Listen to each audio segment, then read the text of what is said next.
வணக்கம்.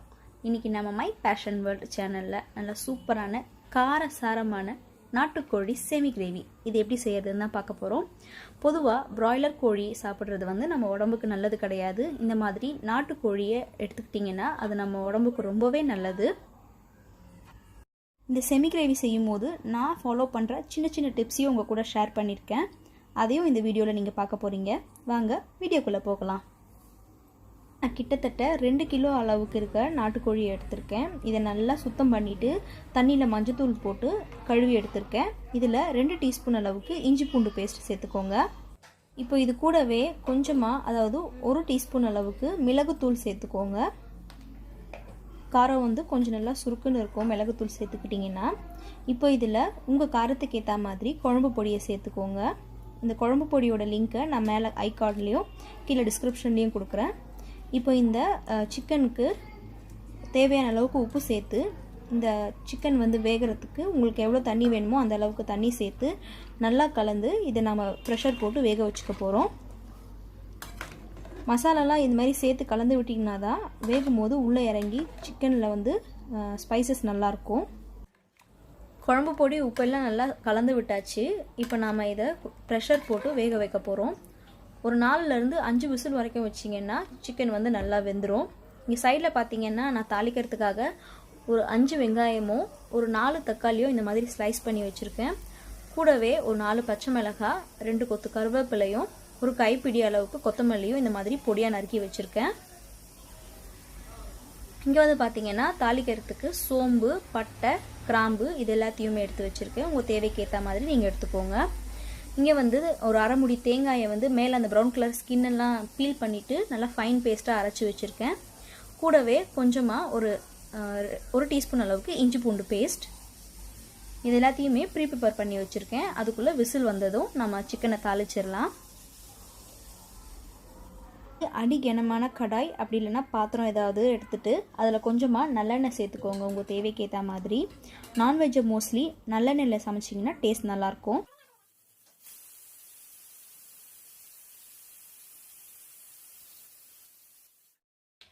எண்ணெய் லேசாக சூடானதோ இதில் 1/2 ஸ்பூன் அளவுக்கு கடுகு போட்டு நல்லா பொரிய விட்டுட்டேன். இப்போ நாம் எடுத்து வச்சுருக்க சோம்பு, பட்டை, கிராம்பு இது எல்லாத்தையும் சேர்த்துக்கோங்க. இப்போ நாம் சேர்த்த சோம்பு வந்து நல்லா பொரிஞ்சிருச்சு. இப்போ வெட்டி வச்சுருக்க வெங்காயத்தை சேர்த்துக்கோங்க.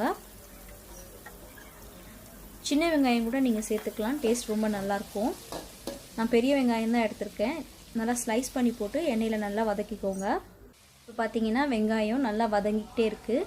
இப்போ இந்த ஸ்டேஜில் நாம் எடுத்து வச்சுருக்க கருவேப்பிலையும் பச்சை மிளகாயும் சேர்த்து இந்த எண்ணெயிலேயே கொஞ்சம் நல்லா வதக்கிக்கோங்க.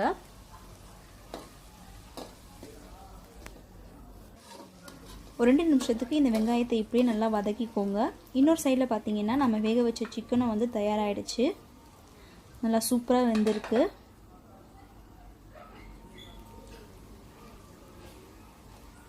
இப்போ வெங்காயம் ஓரளவுக்கு வதங்கினதும் நம்ம எடுத்து வச்சுருக்க இஞ்சி பூண்டு பேஸ்ட்டை வந்து இதில் சேர்த்து அந்த பச்சை வாசனை போகிற வரைக்கும் நல்லா வதக்கிக்கோங்க. தீயை வந்து மீடியமில் வச்சுக்கோங்க. இஞ்சி பூண்டு பேஸ்ட்டு சேர்த்ததுக்கப்புறமா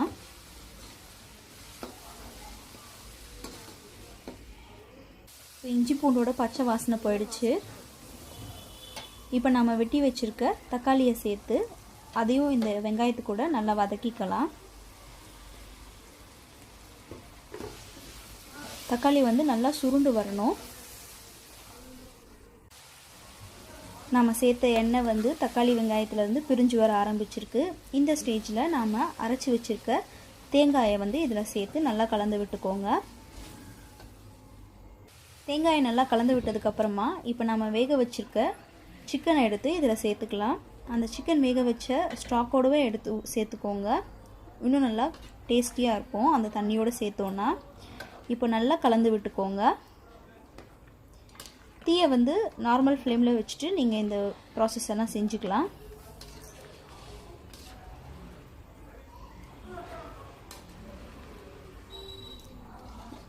இது இப்படியே கொஞ்சம் கொதிக்கட்டும். நாம் சேர்த்துற சிக்கன் வந்து லேசாக கொதி வர ஆரம்பிச்சிருக்கு. நாம் செமி கிரேவி பதத்தில் வைக்க போகிறோங்கிறதால இந்த சிக்கன் வேகிறதுக்கு வச்ச தண்ணியே வந்து போதுமான அளவுக்கு இருக்கும். இல்லை உங்களுக்கு குழம்பு பதத்துக்கு வேணும்னு நினச்சிங்கன்னா கொஞ்சமாக தண்ணி சேர்த்துக்கோங்க. நம்ம செமி கிரேவிக்கு வைக்கிறதால இந்த தண்ணியே போதுமான அளவு. இது வந்து நல்லா கொதித்து சுண்டி வந்ததுன்னா அது வந்து செமி கிரேவி பதத்துக்கு நல்லா சூப்பராக இருக்கும் கன்சிஸ்டன்சி.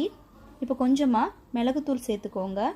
எனக்கு இந்த ஸ்டேஜில் மிளகுத்தூள் சேர்த்தா ரொம்ப பிடிக்கும், அதனால் சேர்த்துக்கிறேன். நல்லா கலந்து விட்டுக்கோங்க. இப்போ வந்து சிக்கன் வந்து நல்லா கொதிச்சிக்கிட்டு இருக்கு. இப்போ ஃபைனலாக இதில் வந்து ஒரு 2 டேபிள் ஸ்பூன் அளவுக்கு நல்லெண்ணெய் சேர்த்துக்கோங்க. இந்த ஸ்டேஜில் நல்லெண்ணெய் சேர்த்து கொஞ்சம் நல்லா கொதிக்க விட்டிங்கன்னா அந்த நல்லெண்ணெயோட வாசம் வந்து நல்லா வரும். நம்ம குழம்பு வந்து சாப்பிடும்போது டேஸ்ட்டும் வந்து ரொம்ப சூப்பராக இருக்கும். இது என்னோட ஒரு சின்ன டிப், ட்ரை பண்ணி பாருங்கள். இது இப்படியே இன்னும் கொஞ்சம் நேரம் கொதிச்சுதுன்னா நல்லா சூப்பராக தயாராகிடும். இது இப்படியே கொதிக்கட்டும். குழம்பு வந்து பார்த்திங்கன்னா நல்லா சலசலன்னு கொதிச்சிக்கிட்டு இருக்கு. ஒரு 5லேருந்து 7 நிமிஷம் வரைக்கும் மிதமான தீயில நல்லா கொதிச்சுதுன்னா சூப்பராக தயாராகிடும். இப்போ ஒரு 7 நிமிஷத்துக்கு அப்புறமா பார்த்திங்கன்னா நம்ம சேர்த்த எண்ணெயெல்லாம் நல்லா பிரிஞ்சு வந்துருச்சு. கடைசியாக மேலே கொத்தமல்லி தூவிட்டு நம்ம ஸ்டவ் ஆஃப் பண்ணிடலாம். பார்த்திங்கனாலே தெரியும் சிக்கன் வந்து நல்லா சாஃப்டாக வெந்திருக்கு. வாசமும் வந்து நல்லா சூப்பராக இருக்குது கடைசியாக நல்லெண்ணெய் சேர்த்துருக்கிறதால. நம்மளோட சூப்பரான நாட்டுக்கோழி செமி கிரேவி தயாராகிடுச்சு.